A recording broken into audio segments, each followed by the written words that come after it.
저기 혹시 이름이 어떻게 되세요? 네, 제 이름이요? 갑자기 제 이름은 왜요? 저희 남편 젊었을 때랑 너무 닮아서요. 남편분하고 제가 닮았다고요? 제 이름은 이수민이에요. 아, 제가 착각했나 보네요. 미안합니다. 아, 그런데 제가 어릴 적 쓰던 이름이 따로 있어요. 새해 첫날 해맞이 하러 간 강릉 정동진에서 30년 전 잃어버린 아들과 극적으로 재회한 최성옥 씨의 가슴 벅찬 사연입니다. 사연을 시작하기 전 먼저 눌러주시는 구독과 좋아요는 저에게 세상 무엇보다 큰 힘이 됩니다. 한 번씩 꼭 부탁드리며 그럼 지금부터 최성옥 씨의 사연 시작하겠습니다. 안녕하세요. 제 이름은 최성옥입니다.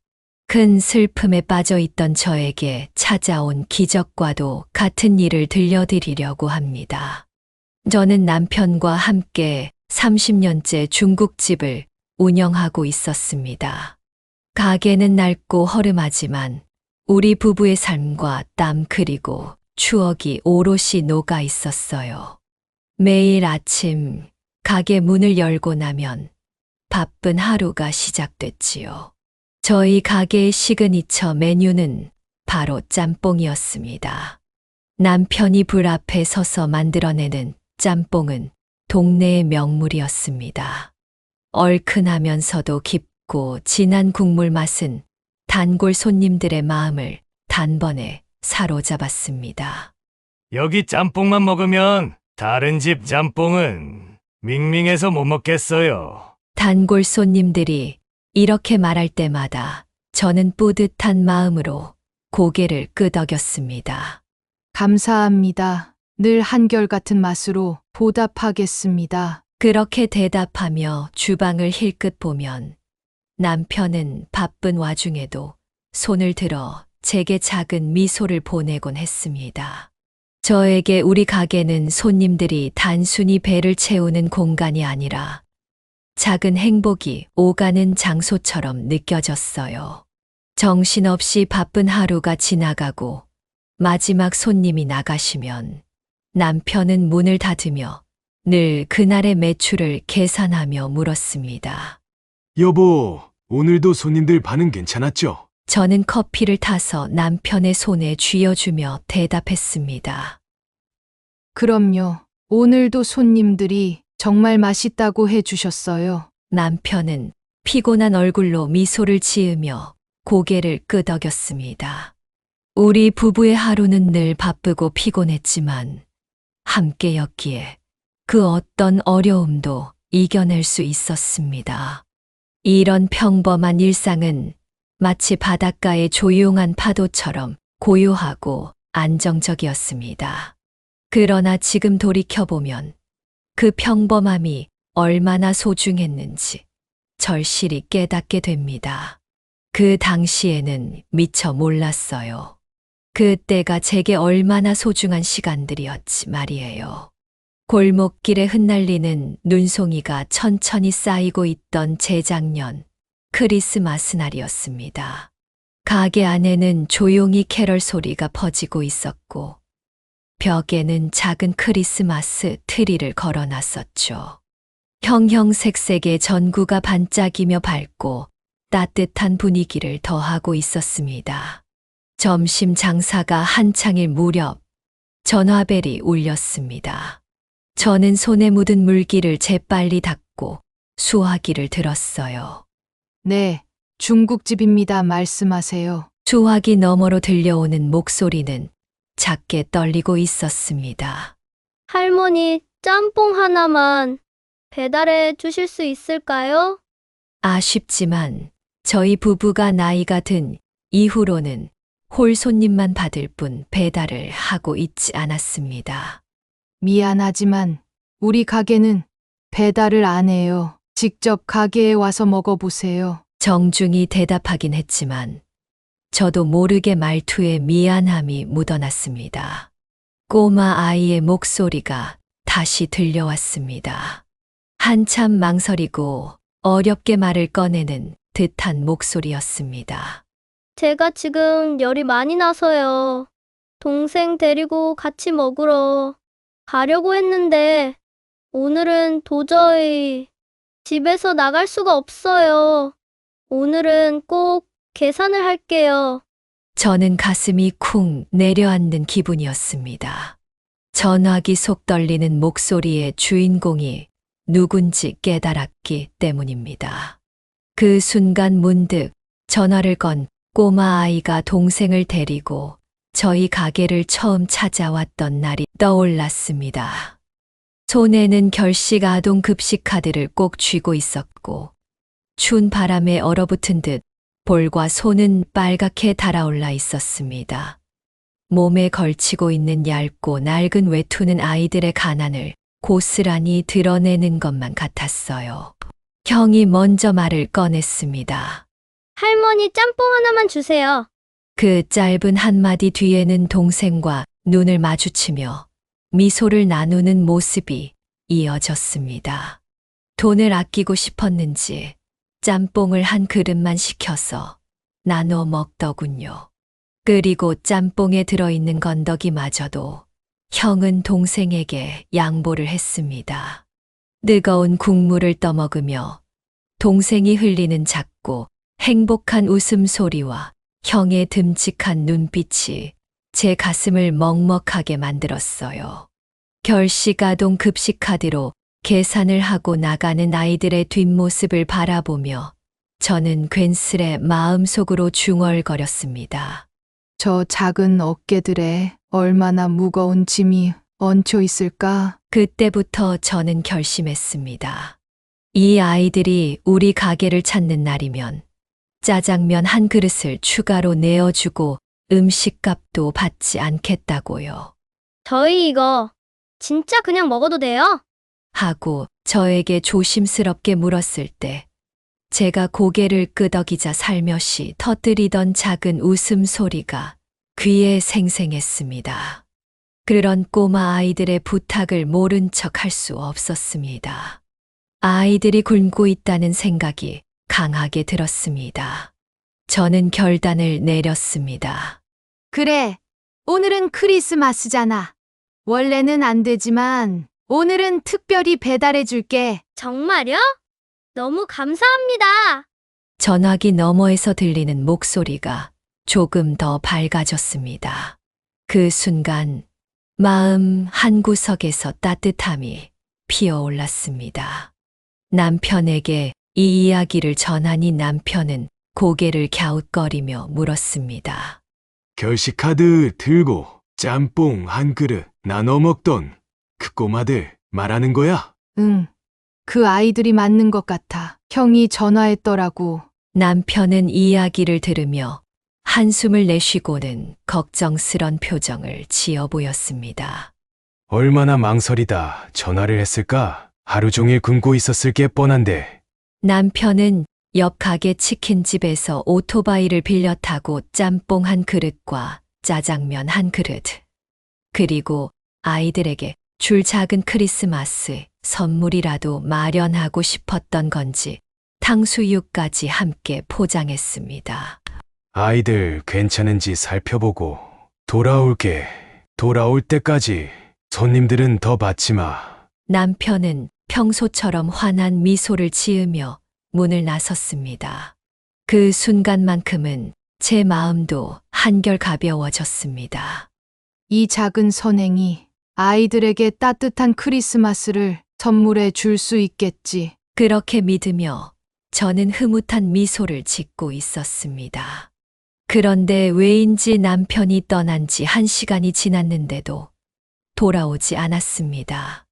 왕복 20분이면 충분한 거리인데도 이상하게도 아무런 소식이 없었습니다. 불안한 마음에 전화를 걸어봤지만 수화기 너머로 들려오는 건 고객이 전화를 받을 수 없습니다. 라는 기계음뿐이었습니다. 가슴이 점점 불안감으로 조여 오는 기분이었습니다. 혹시나 사고가 난 건 아닐까? 차가운 공기가 유리문을 통해 스며들어 오는 것처럼 불길한 예감이 마음 깊숙이 퍼졌습니다. 저는 배달을 부탁했던 꼬마 아이들에게 전화를 걸어 물었습니다. 얘들아, 혹시 아저씨가 거기 다녀갔니? 네. 아저씨가 짬뽕이랑 짜장면, 그리고 크리스마스 선물이라고 탕수육까지 주셨어요. 그리고 곧 다시 돌아올 테니 잠시만 기다리라고 하시더니 다시 나가셨어요.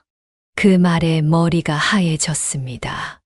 아이들에게 음식을 주고 다시 어딘가로 갔다니 대체 무슨 일이 벌어진 걸까요? 불안감에 휩싸여 있던 그때 제 휴대폰이 울리기 시작했습니다.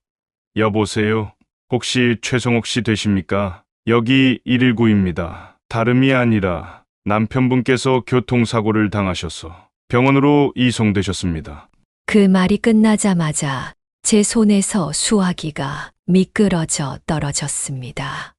머릿속이 하얘지고 심장이 미친 듯이 뛰기 시작하면서 숨도 제대로 쉬어지지 않았습니다. 뭐라고요? 저희 남편이 무슨 일을 당했다고요? 떨리는 손으로 전화기를 다시 들어 올리며 물었습니다. 남편분께서 오토바이 운전 중에 도로에서 사고를 당하셨습니다. 지금 급하게 근처 병원으로 이송된 상태입니다. 빨리 오셔야 할 것 같습니다. 남편은 괜찮은 거죠? 괜찮은 거 맞죠? 하지만 구급대원은 말을 아꼈습니다. 병원으로 와 보셔야 할 것 같습니다. 가능한 빨리요. 전화가 끊기고 나서 저는 온몸이 굳어 한동안 움직이지 못했습니다. 손끝에서부터 몸 전체로 퍼져나가는 얼음처럼 차가운 감각이 제 몸을 사로잡았습니다. 이럴 리가 없어. 그럴 리가 없잖아. 제 입술은 떨리고 눈앞은 뿌옇게 흐려졌습니다. 남편이 가게를 떠난 지 1시간이 지났을 뿐이었습니다. 분명 1시간 전까지는 저를 바라보며 밝게 웃으며 곧 돌아올게. 라고 말했던 남편의 목소리가 귀에 생생한데 남편이 사고를 당했다니요. 가슴이 무너지는 듯한 고통이 몰려왔습니다. 남편에게 다시 전화를 걸어봤습니다. 여보, 제발 받아줘. 하지만 전화기에서는 무심한 통화, 연결음만 들려올 뿐이었습니다. 손끝이 점점 더 차가워지고 마음은 한없이 초조해졌습니다. 혹시 장난 전화는 아닐까? 남편이 무사히 집으로 돌아올 것만 같은 헛된 희망이 머리를 스치다가도 전화 속에 침착한 목소리가 다시 떠올라 심장이 조여왔습니다. 급하게 택시를 잡아타고 병원으로 향하면서도 떨림은 멈추지 않았습니다. 택시 창밖으로 보이는 세상이 마치 멈춰 있는 것 같았습니다. 빨리 기사님, 제발 빨리 좀 가주세요. 택시 기사님에게 간절히 부탁하며 발끝으로 바닥을 쳤습니다. 무사해야 해, 여보. 제발 아무 일 없기를. 마음속으로 수없이 되뇌며 병원으로 가는 길 내내 눈물을 참느라 입술을 깨물었습니다.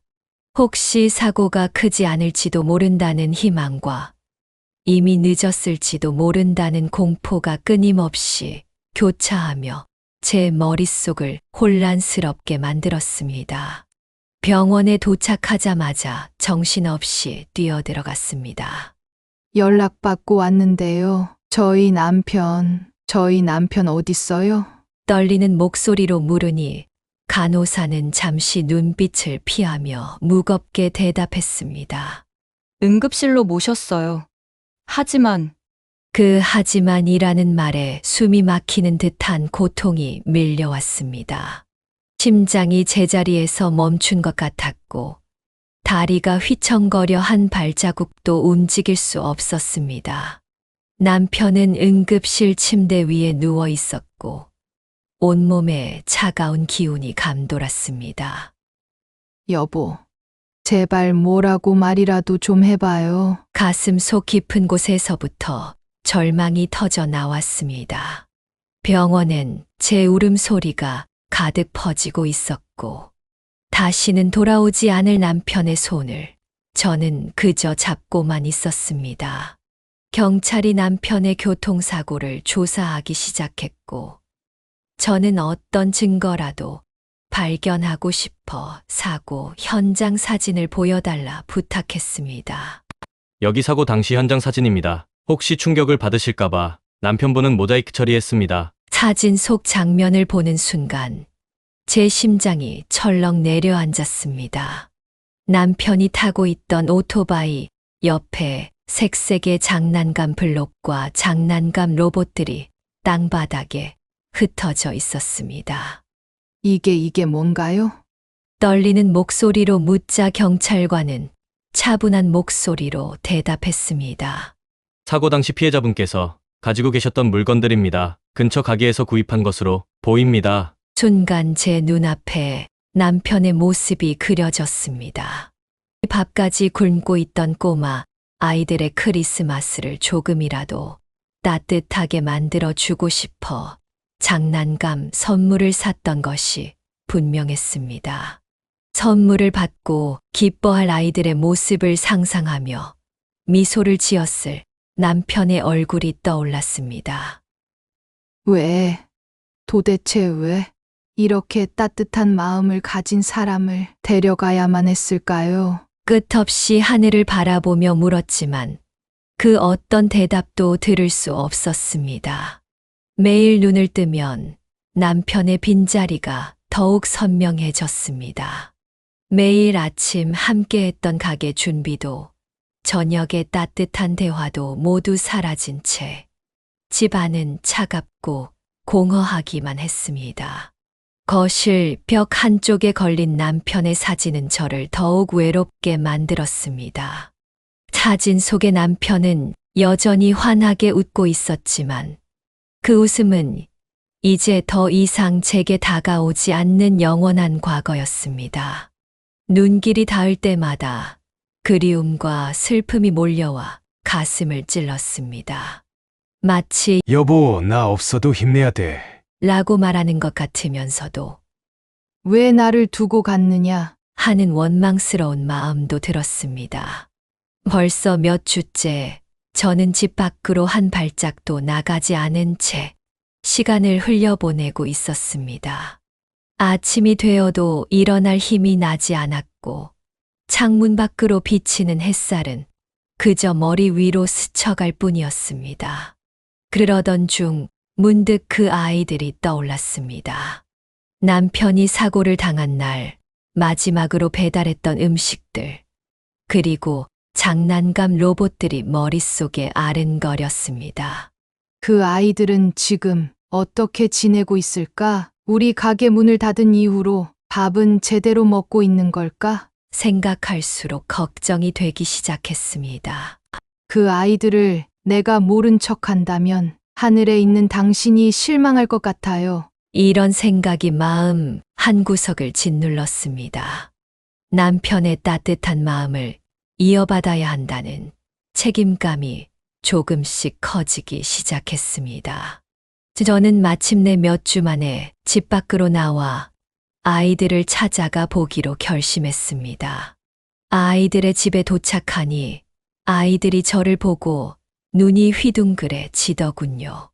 그리고 그 순간 문틈 사이로 느껴지는 강렬한 술 냄새가 제 코를 찔렀습니다. 집 안으로 들어서자 눈앞에 충격적인 광경이 펼쳐졌습니다. 집 안은 완전히 엉망이었고 거실 한가운데는 찌그러진 맥주 캔들과 빈 소주병들이 아무렇게나 굴러다니고 있었습니다. 냄새는 더더욱 지독했습니다. 오랜 시간 치워지지 않은 음식물 찌꺼기와 술 냄새가 뒤섞여 코를 찌르는 것이 이곳이 집인지 쓰레기장인지 분간하기 어려울 정도였습니다. 거실 한가운데 낡은 소파에는 아이들의 아버지로 보이는 남자가 술에 쩔어 누워 있었습니다. 코를 골며 잠들어 있는 그의 모습은 무기력함 그 자체였습니다. 두 아이는 서로를 꼭 붙잡고 앉아 있었고 형으로 보이는 아이가 동생을 감싸 안고 있었습니다. 그 모습을 본 순간 제 심장은 한없이 내려앉았습니다. 아이들의 얼굴은 피곤해 보였고 옷은 여기저기 해져 있었습니다. 할머니, 저희 좀 도와주세요. 형이 고개를 들며 작은 목소리로 저를 불렀습니다. 눈빛엔 반가움과 부끄러움이 뒤섞인 듯 보였습니다. 우리 나가서 같이 밥부터 먹자. 저는 근처의 작은 식당으로 아이들을 데려갔습니다. 먹고 싶은 거 뭐든 마음껏 골라. 오늘은 할머니가 다 사줄게. 아이들의 눈빛이 반짝이며 메뉴판을 들여다보았습니다. 음식을 기다리는 동안 두 아이의 표정은 점점 밝아졌습니다. 그 모습을 보니 마음 한구석이 아리면서도 따뜻해졌습니다. 음식이 나오자 아이들은 정말 허겁지겁 먹기 시작했습니다. 형은 여전히 동생을 먼저 챙기며 자기 몫을 조금씩 나눠 주었습니다. 작은 손으로 동생의 그릇에 음식을 옮겨 담는 모습은 어린아이답지 않게 너무 의젓했습니다. 정말 맛있어요. 배가 너무 고팠거든요. 동생의 작은 목소리에 저는 고개를 끄덕이며 웃었습니다. 천천히 먹어. 아직 많이 남았으니까. 밥을 먹인 후에는 아이들에게 필요한 옷을 사주기로 했습니다. 아이들의 옷차림은 계절과 전혀 맞지 않았습니다. 형은 얇고 해진 티셔츠에 바람이 숭숭 들어올 것 같은 바지를 입고 있었고, 동생의 옷도 그런 형의 낡은 옷을 물려받은 듯한 모습이었습니다. 가까운 옷가게에 데리고 가서 아이들에게 맞는 옷을 골라 입혔습니다. 아이들이 옷을 갈아입고 나왔을 때 두 아이의 얼굴엔 웃음이 번졌습니다. 형은 옷을 만지작거리며 이렇게 깨끗한 옷은 처음이에요. 라고 말했고, 동생도 조용히 고개를 끄덕이며 미소를 숨기지 못하고 있었습니다. 꼬마 아이들의 밝아진 얼굴을 보니 제 마음 한구석에서 뭉클함이 차올랐습니다. 부모가 이렇게 아이들에게 무심하다면 나라도 이 아이들을 돌봐야겠구나 하는 생각이 들었습니다. 그 후로 저는 아이들과 종종 연락을 주고받으며 안부를 물었고, 필요할 때마다 밥을 사주고 따뜻한 말을 건넸습니다. 그 아이들이 밝게 웃을 때마다 저는 마치 남편의 빈자리가 조금씩 메워지는 듯한 위안을 받았고, 하늘에서 남편도 저를 보고 미소 짓고 있을 거라 믿고 있었습니다. 그러던 어느 날 밤, 아이들로부터 다급한 전화가 걸려왔습니다. 할머니, 우리 아빠가. 아이들의 울먹이는 목소리를 들으니 무슨 큰일이 생긴 게 분명하구나 직감했습니다. 저는 허둥지둥 옷을 걸쳐 입고 아이들의 집으로 달려갔습니다. 아이들의 집에 도착하니 이미 경찰차와 구급차가 앞마당에 서 있었습니다. 현관문 앞에서 망연히 서 있던 아이들의 작은 모습이 눈에 들어왔습니다. 할머니, 우리 아빠가. 아이들은 힘없이 고개를 들며 제게 손을 뻗었습니다. 이미 눈은 붉게 부어 있었고 얼굴은 말라붙은 눈물 자국으로 얼룩져 있었습니다. 떨리는 손으로 제 옷자락을 잡으며 어쩔 줄 몰라 하고 있었어요. 저는 아이들을 부드럽게 끌어안으며 말했습니다. 걱정하지 마. 할머니가 도와줄게. 다음 날 아침, 저는 지자체에 연락해 무료 장례 지원 프로그램을 알아보았습니다. 아이들에게는 의지할 친척조차 없는 상황이었기에 제가 할 수 있는 한 모든 절차를 도맡아야 했습니다. 장례식은 차분하면서도 슬픈 분위기 속에서 진행되었습니다. 조문객은 거의 없었고 아이들은 처음부터 끝까지 제 손을 꼭 잡고 있었습니다. 아이들 아버지 장례가 끝난 후 그 아이들은 결국 고아원으로 보내졌습니다. 그런 선택이 그 아이들에게 안전하고 더 나은 선택이라는 것을 알면서도 제 마음은 마치 살점을 도려내는 듯한 고통으로 무너졌습니다. 나이가 든 저로서는 이 아이들을 책임지기에는 한계가 있었습니다. 남편이 세상을 떠나고 수입마저 끊긴 상황에서 어쩔 수 없는 결정이었습니다. 하지만 꼬마 아이들의 환한 웃음이 늘 제 머릿속에 맴돌았고 마치 남편이 아이들을 부탁하며 제 곁에 남겨둔 것만 같은 느낌이 들었습니다. 그래서 저는 꼬마 아이들이 있는 고아원을 주기적으로 찾아갔습니다. 처음 제가 고아원을 방문했을 때 아이들은 마치 기다리고 있었던 듯이 달려와 저를 끌어안았습니다. 할머니, 너무 보고 싶었어요. 꼬마 아이의 밝은 목소리에 저는 오랜 간만에 작은 미소를 지을 수 있었습니다. 그들의 웃음소리는 제 공허한 마음을 조금씩 채워주었습니다. 아이들은 점점 밝아졌고 고아원 친구들과도 잘 어울리는 모습을 보여주었습니다. 형은 여전히 동생을 챙기며 의젓하게 행동했고 동생은 형의 손을 꼭 잡으며 새로운 환경에서 적응하려 애쓰고 있었습니다.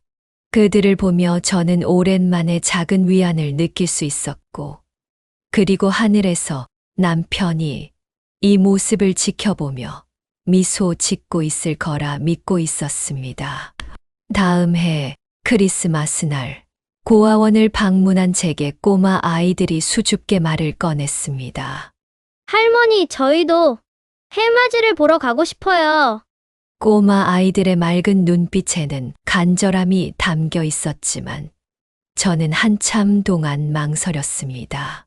살면서 해맞이는 딱 한 번, 젊은 시절 남편과 강릉 정동진에서 봤던 게 전부였거든요. 왜냐하면 저는 사람들로 붐비는 곳을 좋아하지도 않았고 해를 보러 새벽 일찍 나서는 일도 마음의 여유가 없던 저로서는 쉽지 않았습니다. 하지만 그날 두 손을 꼭 잡고 저를 바라보는 꼬마 아이들의 눈빛은 세상에 그 어떤 부탁보다 간절했습니다. 그 작고 투명한 손들이 마치 저에게 말을 걸고 있는 듯 했습니다. 그래, 올해는 함께 해맞이를 가보자. 제 입에서 나온 말이 스스로도 놀라웠습니다. 아마 아이들의 기대에 찬 눈빛을 실망시키고 싶지 않았나 봅니다. 강릉으로 향하는 기차는 새벽부터 사람들로 붐볐습니다. 서로 다른 이유로 새해를 기다리는 이들의 모습이 보였고, 기차 안에는 저마다의 설렘과 기대감이 가득했죠. 꼬마 아이들은 제가 준비한 간식을 나눠 먹으며 새해 소망에 대해 이야기를 나누기 시작했습니다. 형아, 해가 뜨면 무슨 소원 빌 거야? 할머니랑 계속 살게 해달라고 빌어야지. 그 말에 저는 가슴이 먹먹해졌습니다. 너무도 단순한 소원이었지만 그 단순함에 담긴 간절함이 저를 흔들었습니다. 창밖으로 스쳐가는 어둠 속 풍경을 바라보며 저는 생각에 잠겼습니다. 남편이 살아있었다면 어땠을까? 아이들과 함께 웃으며 해맞이를 기다릴 수 있었을 텐데. 다시금 남편이 남긴 따뜻한 손길과 함께했던 추억들이 떠오르며 마음 한구석이 허전해졌습니다. 하지만 이내 꼬마 아이들의 밝은 목소리와 활기찬 모습에 저도 모르게 미소가 번졌습니다. 이 순간만큼은 과거의 상처와 아픔을 잊고 아이들과 함께 새해를 맞이하고 싶다는 생각이 들었습니다. 기차에서 내린 우리는 수많은 인파 속에 섞여 있었습니다. 바닷가로 이어지는 길은 새벽 어둠 속에서도 사람들로 북적였고 모두가 새해를 맞이하기 위해 몰려온 듯 보였습니다. 저는 꼬마 아이들의 손을 단단히 잡고 해맞이를 잘 볼 수 있는 자리를 찾으려고 애썼습니다. 그리고 아이들의 두 볼은 기대감에 붉게 물들어 있었습니다. 할머니, 바다가 이렇게 큰 줄 몰랐어요. 항상 TV에서만 봤었는데. 아이들의 맑은 목소리에 저도 모르게 미소가 번졌습니다. 마치 이 순간만큼은 제 마음의 짐도 내려놓을 수 있을 것 같았죠. 우리는 바다를 바라보며 앉았습니다. 수평선 위로 첫 빛이 번져나가기 시작했습니다. 붉고 선명한 빛은 어둠을 뚫고 올라오며 세상을 물들이는 것 같았습니다. 저는 그 장면에 잠시 넋을 잃고 과거의 기억 속으로 빠져들었습니다. 바로 이곳 정동진에서 수십 년 전 처음 남편과 해맞이를 보았던 날이 떠올랐습니다. 남편의 손을 잡고 새벽 공기를 마시며 따뜻한 차를 마셨던 순간 성옥 씨, 우리 앞으로도 이렇게 행복하게 함께 살아요. 마구 말하던 젊은 시절 남편의 목소리가 생생히 들려오는 것 같았습니다. 그리고 남편과 함께했던 순간들이 주마등처럼 제 머릿속을 스쳐 지나갔습니다. 처음 남편을 만났던 날, 결혼식 날, 가게를 처음 오픈했던 날, 매일 새벽마다 함께 시장에 나가 재료를 고르고 손님들의 웃음을 보며 하루를 마무리하던 그 소박한 나날들이 떠올랐습니다. 하지만 현실로 돌아오면 그 모든 기억들은 이제 닿을 수 없는 곳에 있었습니다. 남편이 떠난 뒤로는 그 따뜻했던 순간들이 오히려 마음을 더 아프게 했습니다. 과거의 기억에 잠겨 있던 저는 고요한 공기 속에서 이상한 느낌을 받았습니다. 어느 순간 제잘되던 꼬마 아이들이 갑자기 조용한 것 같다는 생각이 들었습니다. 얘들아, 제가 돌아본 자리에는 아무도 없었습니다. 바람 소리와 사람들의 웅성거림만이 들릴 뿐 꼬마 아이들이 있었던 자리는 텅 비어 있었습니다. 심장이 요동쳤습니다. 순간 머리가 하얘지고 숨이 막혀왔습니다. 얘들아, 어디 있어? 제 목소리는 요동치듯 떨리기 시작했습니다. 곧장 주위를 두리번거렸지만 꼬마 아이들의 모습은 전혀 보이지 않았습니다. 얘들아, 제발 대답 좀 해줘. 목소리는 점점 커졌지만 사람들의 소음에 묻혀버렸습니다. 사람들 틈을 헤치며 아이들의 이름을 외쳤습니다. 그 순간 젊은 시절 길에서 잃어버렸던 아들이 떠올랐습니다.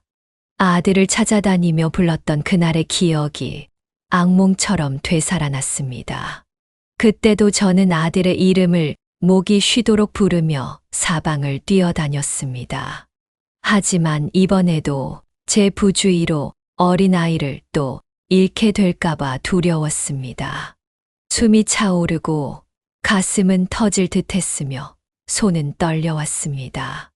눈앞이 흐릿해지고 제 목소리는 점점 울음으로 바뀌어 갔습니다. 한 손으로 가슴을 움켜쥔 채 사람들 사이를 뛰어다니며 아이들의 이름을 불렀습니다. 끝없는 불안 속에서 사람들에게 물었습니다.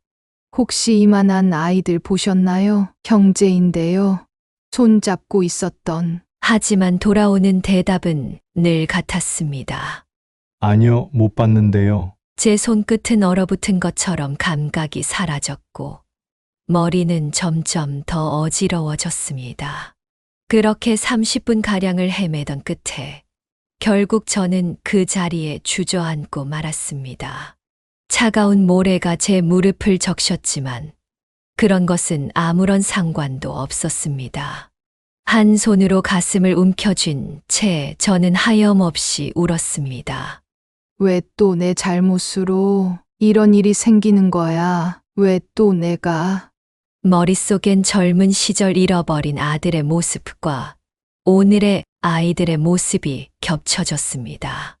그때도 지금도 나는 이 작은 생명들을 지켜주지 못했구나. 그 생각이 저를 한없이 절망 속으로 밀어 넣었습니다.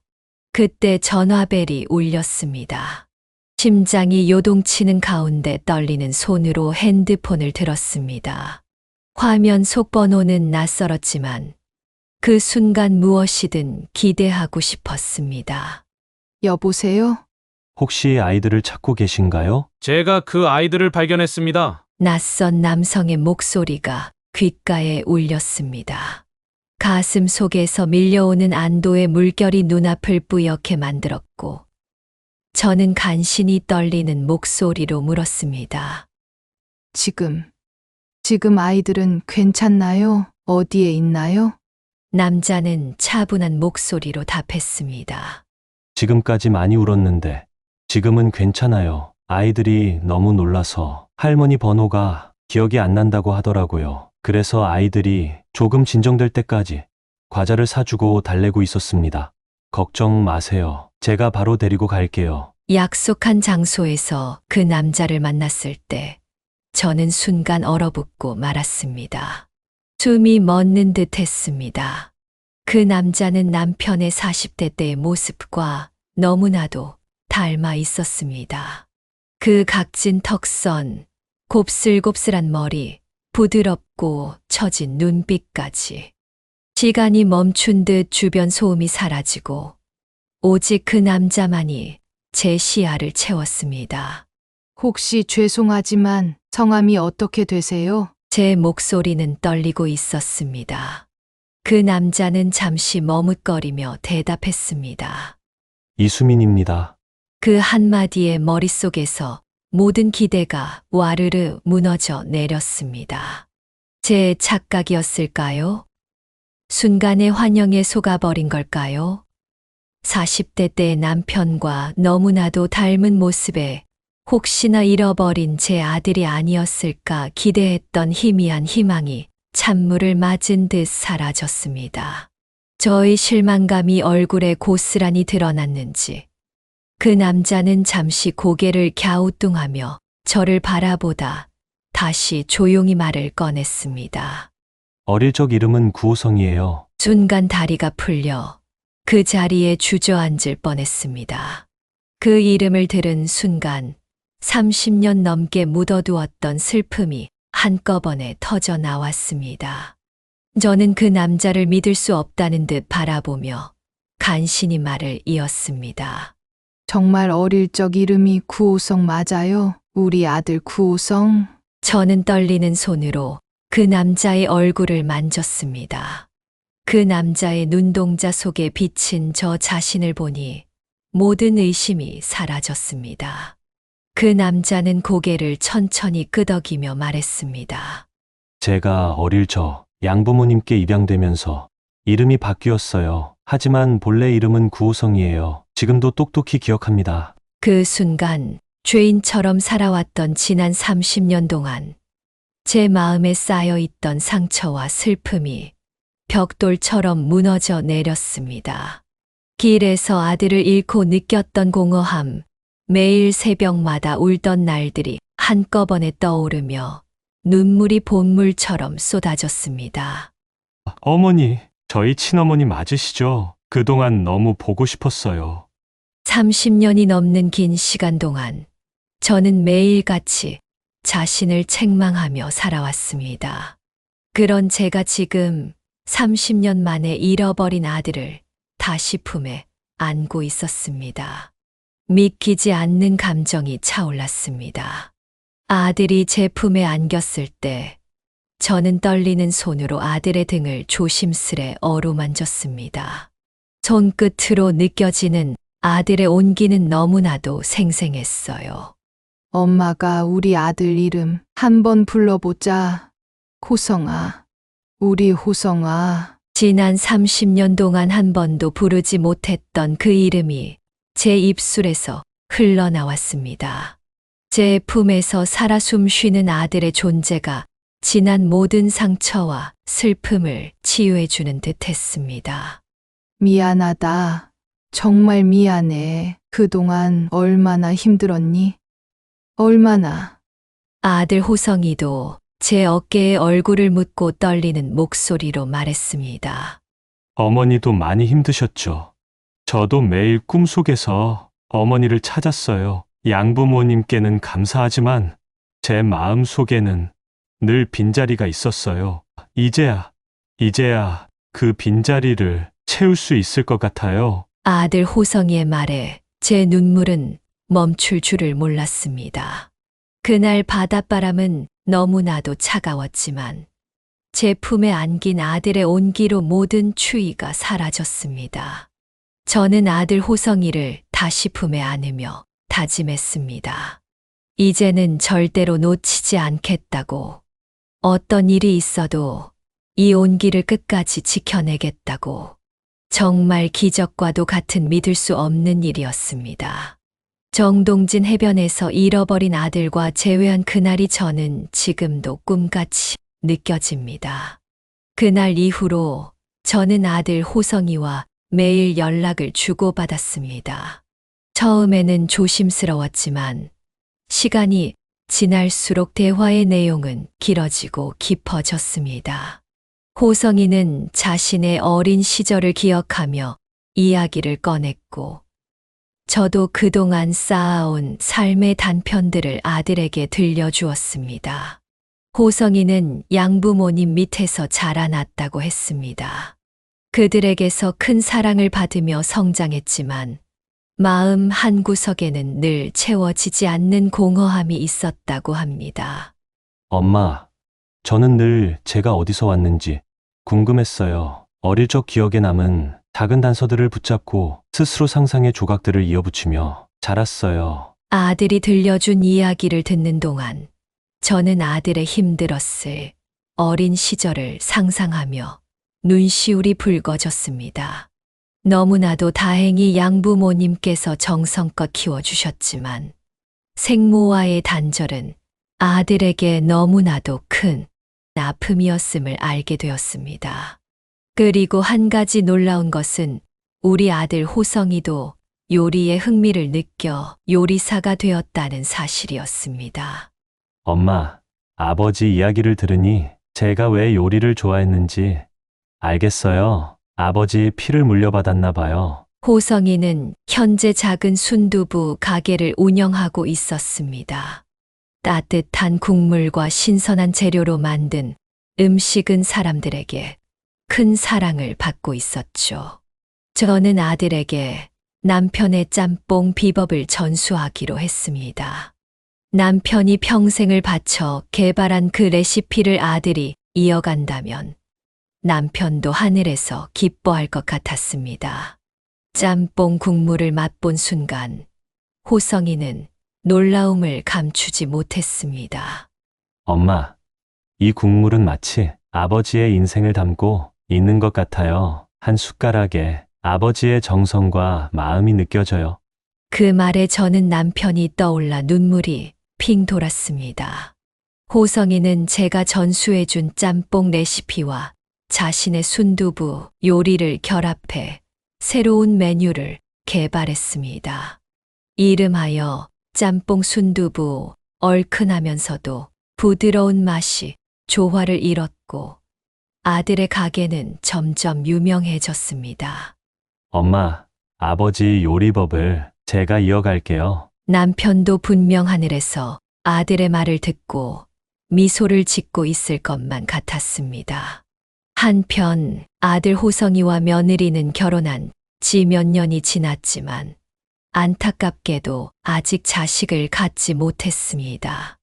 엄마, 저희는 이제 입양을 진지하게 생각하고 있어요. 비록 피는 안 섞인 자식이지만 정말 큰 사랑을 주고 싶어요. 아들의 목소리에는 진심이 담겨 있었습니다.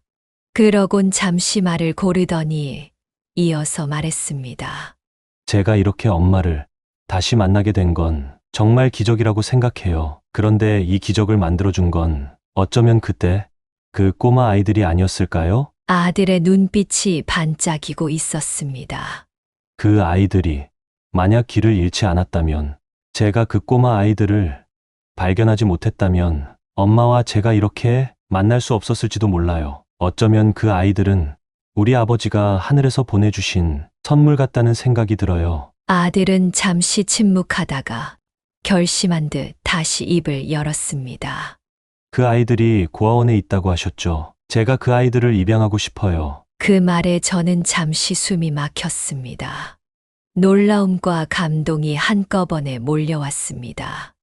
남편이 마지막 순간까지 지키고 챙기고 했던 그 아이들.